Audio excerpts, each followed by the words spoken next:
Aaron was one of the early wins at getting a production facility up in the Youngstown area. I visited that company down in Houston. Outstanding company, fabricator, makes equipment used in the oil field services. And what we noticed is that some of their competitors have paid attention to that, and now we see that Xterran might have an advantage.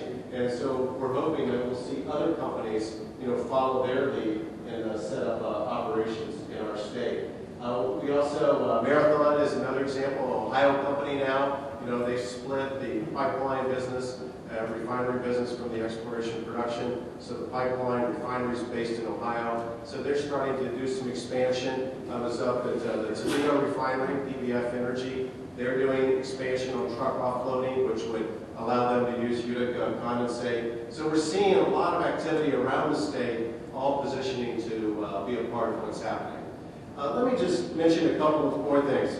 For the last few months, I've spent really most of my time even further downstream, working with chemical plants and chemical companies, polymer companies, because these are companies that can benefit by lower natural gas prices, a secure supply of natural gas, and then also some of these other products that can be produced from wet gas, ethane, propane, butane, that may help them expand their businesses or attract new companies into our state. So we're doing that too. And again, these are companies that are big capital investment, long-term jobs. If you go around the state, our chemical and polymer companies often have been here many years, 60, 70 years. And they also have continued reinvestment that brings contractors on their sites. So anything we can do to strengthen those industries is certainly good for the long-term economy of Ohio. Plus, a lot of the products they produce are then used on downstream. Or let's take auto part companies. They need those feedstocks to make their parts that then go into the auto industry here in our state. So the more competitive they are, the more expansion we get in that area. So as you can see in this kind of all down the value chain, there's opportunities for us in Ohio because we're blessed to be such a diverse state and such a strong state that we can take advantage of this many ways. And so when you get back to workforce, this is the key. What you're doing today is really the most important thing because we need to do a lot of things differently in order to take advantage of it. The companies that I've met with, here's what I'm hearing. One, the governor's been pretty clear. He's got a workforce council together. They met last week. He's made it clear we want to hear from the businesses on forecasting so we know what your needs are. And the companies are starting to respond to that, and that is certainly an important step. Another important step is going to be collaboration, there's that word again, between the industry, the colleges, community colleges, universities, ed schools, so that we get the right curriculum. BASF recently gave us some curriculum that they really liked out of Germany. So now we're trying to see how we can integrate that in to the chemical operator programs we have here in our state.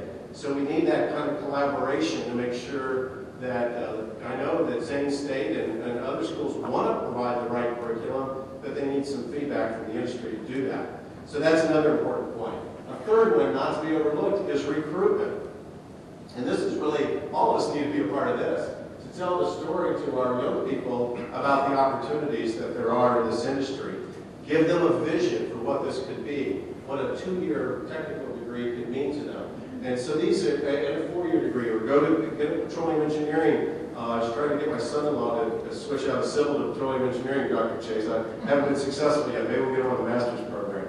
But giving a vision to our young people that this is an important, growing opportunity. So recruitment is going to be important, and I think industry is going to have to be a part of that. Apprenticeships, Charlie mentioned it, co-ops and internships. Ohio means internships is underway right now through the Board of Regents. We're going to see some more things coming out to help encourage co-ops and internships and expansion of it in the state. I'm glad to see that. I think we need more of that in order to get experience for people, young people, into this industry. So those are just a few things that I'm seeing that we need to work on. I know you'll be talking about them today. But it's a great opportunity, but it will be an opportunity lost if people like you aren't willing to come together in a forum like this and work through these issues, because they're not easy issues to address in one meeting. It's going to be a sustained effort.